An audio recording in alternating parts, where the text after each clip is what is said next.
जय श्री कृष्णा। राधे राधे। आप सभी का दिन शुभ और मंगलमय हो। कृष्ण भगवान की कृपा आप सभी भक्तों पर हमेशा बनी रहे। आइए सुनते हैं श्रीमद् भागवत महापुराण में आगे की कथा।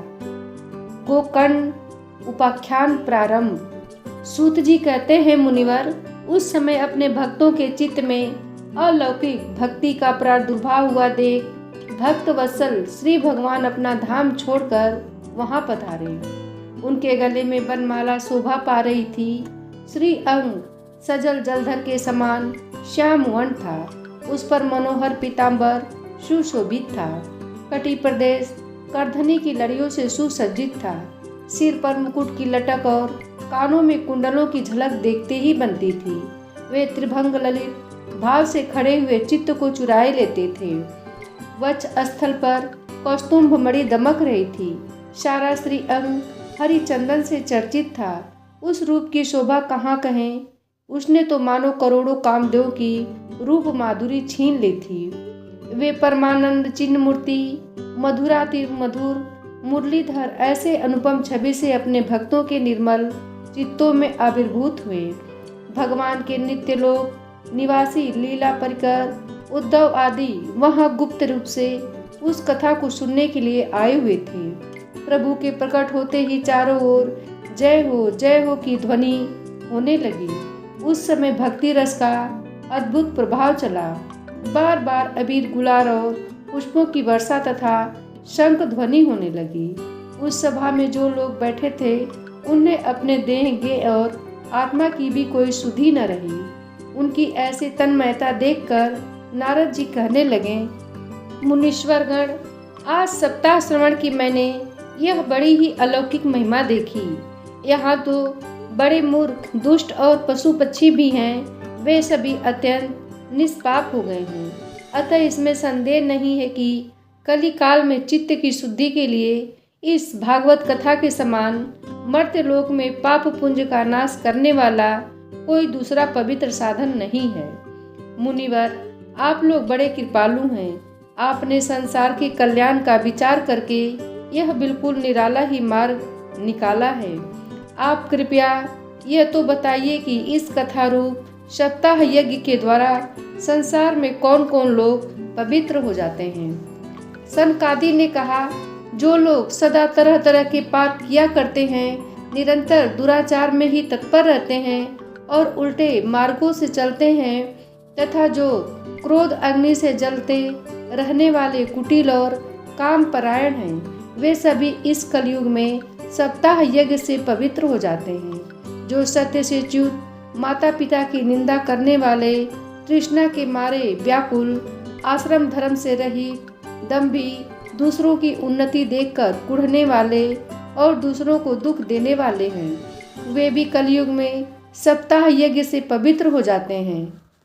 जो मदिरापान, ब्रह्म हत्या, सुवर्ण की चोरी, गुरु स्त्री गमन और विश्वासघात, ये 5 महापाप करने वाले, छल छद्म परायण, क्रूर, पिशाचों के समान निर्दयी, ब्राह्मणों के धन से पुष्ट होने वाले और व्यभिचारी हैं, वे भी कलयुग में सप्ताह यज्ञ से पवित्र हो जाते हैं। जो दुष्ट आग्रह पूर्वक सर्वदा मन, वाणी या शरीर से पाप करते हैं, दूसरे के धन से पुष्ट होते हैं तथा मलिन मन और दुष्ट हृदय वाले हैं, वे भी कलयुग में सप्ताह यज्ञ से पवित्र हो जाते हैं। नारद जी, अब हम तुम्हें इस विषय में एक प्राचीन इतिहास सुनाते हैं। उसके सुनने से ही सब पाप नष्ट हो जाते हैं। पूर्व काल में तुंगभद्रा नदी के तट पर एक अनुपम नगर बसा हुआ था। वहाँ सभी वर्णों के लोग अपने अपने धर्मों का आचरण करते हुए सत्य और सत्कर्मों में तत्पर रहते थे। उस नगर में समस्त वेदों का विशेषज्ञ और श्रौत स्मार्त कर्मों में निपुण एक आत्मदेव नामक ब्राह्मण रहता था। वह साक्षात दूसरे सूर्य के समान तेजस्वी था। वह धनी होने पर भी भिक्षाजीवी था। उसकी प्यारी पत्नी धुंधुली, कुलीन एवं सुंदरी होने पर भी सदा अपनी बात पर अड़ जाने वाली थी। उसे लोगों की बात करने में सुख मिलता था। स्वभाव था क्रूर, प्रायः कुछ न कुछ बकवाद करती रहती थी। गृह कार्य में निपुण थी, कृपण थी और थी झगड़ालू भी। इस प्रकार ब्राह्मण दंपति प्रेम से अपने घर में रहते और विहार करते थे। उनके पास अर्थ और भोग विलास की सामग्री बहुत थी। घर द्वार भी सुंदर थे, परंतु उससे उन्हें सुख नहीं था। जब अवस्था बहुत ढल गई तब उन्होंने संतान के लिए तरह तरह के पुण्य कर्म आरंभ किए और वे दीन दुखियों को गौ, पृथ्वी, सुवर्ण और वस्त्र आदि दान करने लगे। इस प्रकार धर्म मार्ग में उन्होंने अपना आधा धन समाप्त कर दिया, तो भी उन्हें पुत्र या पुत्री किसी का भी मुख देखने को न मिला। इसलिए अब वह ब्राह्मण बहुत ही चिंतातुर रहने लगे। एक दिन वह ब्राह्मण देवता बहुत दुखी होकर घर से निकलकर वन को चल दिए। दोपहर के समय उसे प्यास लगी, इसलिए वह एक तालाब पर आया। संतान के अभाव के दुख ने उसके शरीर को बहुत सुखा दिया था, इसलिए थक जाने के कारण जल पीकर वह वहीं बैठ गया। 2 घड़ी बीतने पर वहां एक सन्यासी महात्मा आए। जब ब्राह्मण देवता ने देखा कि वे जल पी चुके हैं, तब वह उनके पास गया और चरणों में नमस्कार करने के बाद सामने खड़े होकर लंबी लंबी सांसें लेने लगा। सन्यासी ने पूछा, कहो ब्राह्मण देवता, रोते क्यों हो? ऐसी तुम्हें क्या भारी चिंता है? तुम जल्दी ही मुझे अपने दुख का कारण बताओ। ब्राह्मण ने कहा, महाराज, मैं अपने पूर्व जन्म के पापों से संचित दुख का क्या वर्णन करूं? अब मेरे पितर मेरे द्वारा दी हुई जलांजलि के जल को अपनी चितांजलि सांस से कुछ गर्म करके पीते हैं। देवता और ब्राह्मण मेरा दिया हुआ प्रसन्न मन से स्वीकार नहीं करते। संतान के लिए मैं इतना दुखी हो गया हूँ कि मुझे सब सुना ही सुना दिखाई देता है। मैं प्राण त्यागने के लिए ही यहाँ आया हूँ। संतानहीन जीवन को धिक्कार है, संतानहीन गृह को धिक्कार है, संतानहीन धन को धिक्कार है और संतानहीन कुल को धिक्कार है। मैं जिस गाय को पालता हूँ वह भी सर्वथा बाँझ हो जाती है। जो पेड़ लगाता हूँ उस पर भी फल फूल नहीं लगते। मेरे घर में जो फल आता है वह भी बहुत जल्दी सड़ जाता है। जब मैं ऐसा अभागा और पुत्रहीन हूँ, तब फिर इस जीवन को ही रखकर मुझे क्या करना है? यूँ कहकर वह ब्राह्मण दुख से व्याकुल हो उन सन्यासी महात्मा के पास फूट फूट कर रोने लगा। तब उन यतिवर के हृदय में बड़ी करुणा उत्पन्न हुई। वे योगनिष्ठ थे। उन्होंने उसके ललाट की रेखाएं देखकर सारा वृत्तांत जान लिया और फिर उसे विस्तार पूर्वक कहने लगे। सन्यासी ने कहा, ब्राह्मण देवता, इस प्रजा प्राप्ति का मोह त्याग दो। कर्म की गति प्रबल है। विवेक का आश्रय लेकर संसार की वासना छोड़ दो। विप्रवर, सुनो, मैंने इस समय तुम्हारा प्रारब्ध देखकर निश्चय किया है कि 7 जन्म तक तुम्हारे कोई संतान किसी प्रकार नहीं हो सकती। पूर्व काल में राजा सगर एवं अंग को संतान के कारण दुख भोगना पड़ा था। ब्राह्मण, अब तुम कुटुंब की आशा छोड़ दो। संन्यास में ही सब प्रकार का सुख है। ब्राह्मण ने कहा, महात्मा जी, विवेक से मेरा क्या होगा? मुझे तो बलपूर्वक पुत्र दीजिए, नहीं तो मैं आपके सामने ही शोक मूर्छित होकर अपने प्राण त्यागता हूँ। जिसमें पुत्र स्त्री आदि का सुख नहीं है, ऐसा संन्यास तो सर्वथा नीरस ही है।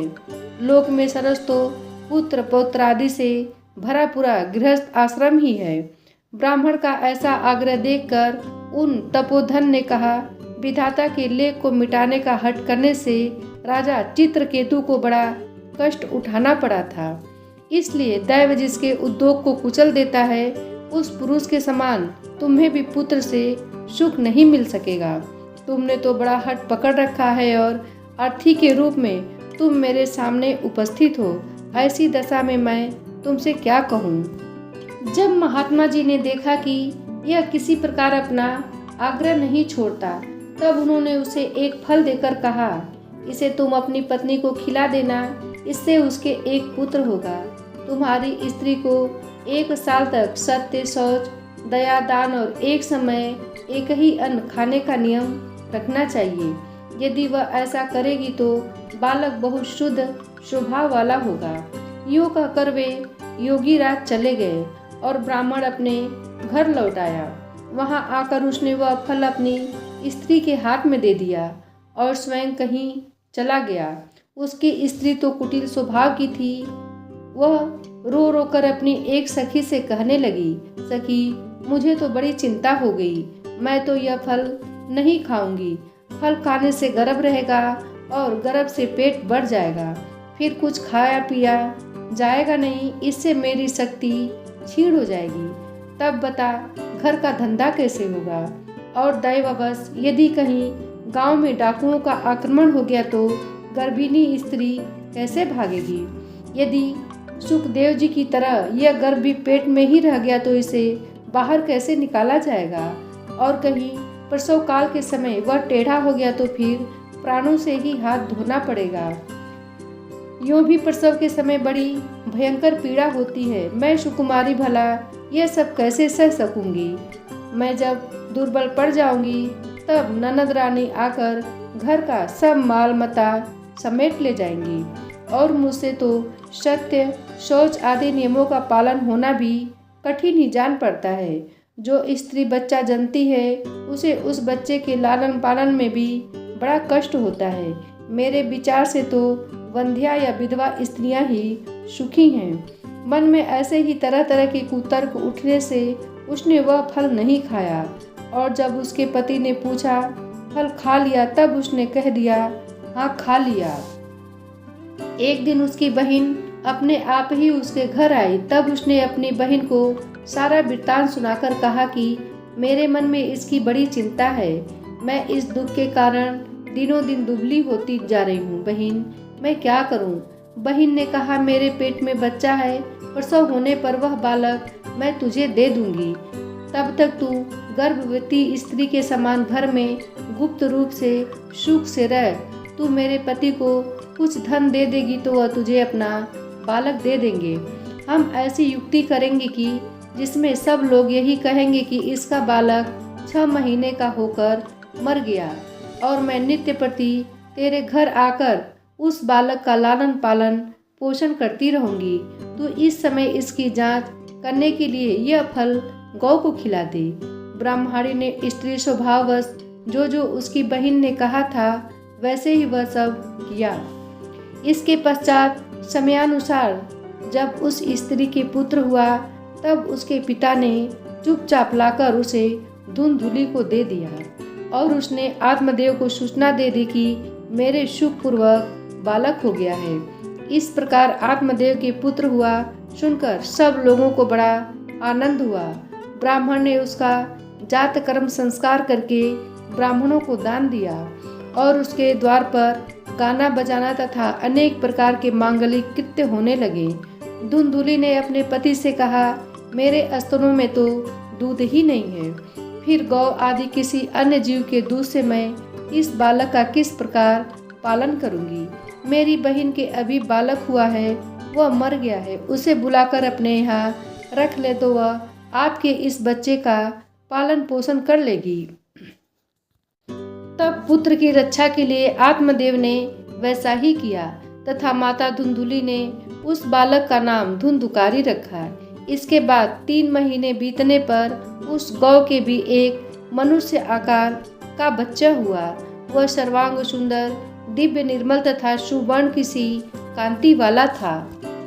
उसे देखकर ब्राह्मण देवता को बड़ा आनंद हुआ और उसने स्वयं ही उसके सब संस्कार किए। इस समाचार से और सब लोगों को भी बड़ा आश्चर्य हुआ और वे बालक को देखने के लिए आए तथा आपस में कहने लगे, देखो भाई, अब आत्मदेव का कैसा भाग्य उदय हुआ है। कैसे आश्चर्य की बात है कि गौ के भी ऐसा दिव्य रूप बालक उत्पन्न हुआ है। दैव योग से इस गुप्त रहस्य का किसी को भी पता न लगा। आत्मदेव ने उस बालक के गौ के से कान देखकर उसका नाम गोकर्ण रखा। कुछ काल बीतने पर वे दोनों बालक जवान हो गए। उनमें गोकर्ण तो बड़ा पंडित और ज्ञानी हुआ, किंतु धुंधुकारी बड़ा ही दुष्ट निकला। स्नान, शौच आदि ब्राह्मण उचित आचरणों का उसमें नाम भी न था और न खान पान का ही कोई परहेज था। क्रोध उसमें बहुत बढ़ा चढ़ा था। वह बुरी वस्तुओं का संग्रह किया करता था। मुर्दे के हाथ से छुआया हुआ अन्न भी खा लेता था। दूसरों की चोरी करना और सब लोगों से द्वेष बढ़ाना उसका स्वभाव बन गया था। छिपे छिपे वह दूसरों के घरों में आग लगा देता था। दूसरों के बालकों को खिलाने के लिए गोद में लेता और उन्हें चट कुएं में डाल देता। हिंसा का उसे व्यसन सा हो गया था। हर समय वह अस्त्र शस्त्र धारण किए रहता था और बेचारे अंधे और दीन दुखियों को व्यर्थ तंग करता था। चंडालों से उसका विशेष प्रेम था। बस हाथ में फंदा लिए कुत्तों की टोली के साथ शिकार की टोह में घूमता रहता।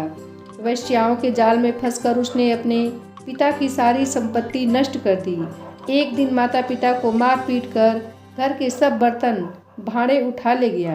इस प्रकार जब सारी संपत्ति स्वाहा हो गई तब उसका कृपण पिता फूट फूट कर रोने लगा और बोला, इससे तो मेरी इसकी माँ का बांझ रहना ही अच्छा था। कुपुत्र तो बड़ा ही दुखदायी होता है। अब मैं कहाँ रहूं, कहाँ जाऊं? मेरे इस संकट को कौन काटेगा? हाय, मेरे ऊपर तो बड़ी विपत्ति आ पड़ी है। इस दुख के कारण अवश्य मुझे एक दिन प्राण छोड़ने पड़ेंगे। उसी समय परम ज्ञानी गोकर्ण जी वहां आए और उन्होंने पिता को वैराग्य का उपदेश करते हुए बहुत समझाया। वे बोले, पिताजी, यह संसार असार है। यह अत्यंत दुख रूप और मोह में डालने वाला है। पुत्र किसका, धन किसका? स्नेहवान पुरुष रात दिन दीपक के समान जलता रहता है। सुख न तो इंद्र को है और न चक्रवर्ती राजा को ही है। सुख है तो केवल विरक्त एकांत जीवी मुनि को। यह मेरा पुत्र है, इस अज्ञान को छोड़ दीजिए। मोह से नरक की प्राप्ति होती है। यह शरीर तो नष्ट होगा ही, इसलिए सब कुछ छोड़कर वन में चले जाइए। गोकर्ण के वचन सुनकर आत्मदेव वन में जाने के लिए तैयार हो गया और उनसे कहने लगा, बेटा, वन में रहकर मुझे क्या करना चाहिए, यह मुझसे विस्तार पूर्वक कहो। मैं बड़ा मूर्ख हूँ। अब तक कर्मवश स्नेह पास में बंधा हुआ अपंग की भांति इस घर रूप अंधेरे कुएं में ही पड़ा रहा हूँ। तुम बड़े दयालु हो, इससे मेरा उद्धार करो। गोकर्ण ने कहा, पिताजी, यह शरीर हड्डी, मांस और रुधिर का पिंड है। इसे आप मैं मानना छोड़ दें और स्त्री पुत्र आदि को अपना कभी न माने। इस संसार को रात दिन क्षण भंगुर देखें। इसकी किसी भी वस्तु को अस्थायी समझकर उसमें राग न करें।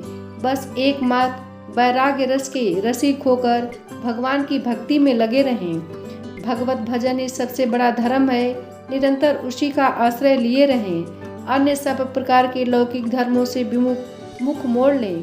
सदा साधुजनों की सेवा करें। भोगों की लालसा को पास न फटकने दें तथा जल्दी से जल्दी दूसरों के गुण दोषों का विचार करना छोड़कर एकमात्र भगवत सेवा और भगवान की कथाओं के रस का ही पान करें। इस प्रकार पुत्र की वाणी से प्रभावित होकर आत्मदेव ने घर छोड़ दिया और वन की यात्रा की। यद्यपि उसकी आयु उस समय 60 वर्ष की हो चुकी थी, फिर भी बुद्धि में पूरी दृढ़ता थी। वहाँ रात दिन भगवान की सेवा पूजा करने से और नियम पूर्वक भागवत के 10वें स्कंद का पाठ करने से उसने भगवान श्री कृष्णचंद्र को प्राप्त कर लिया।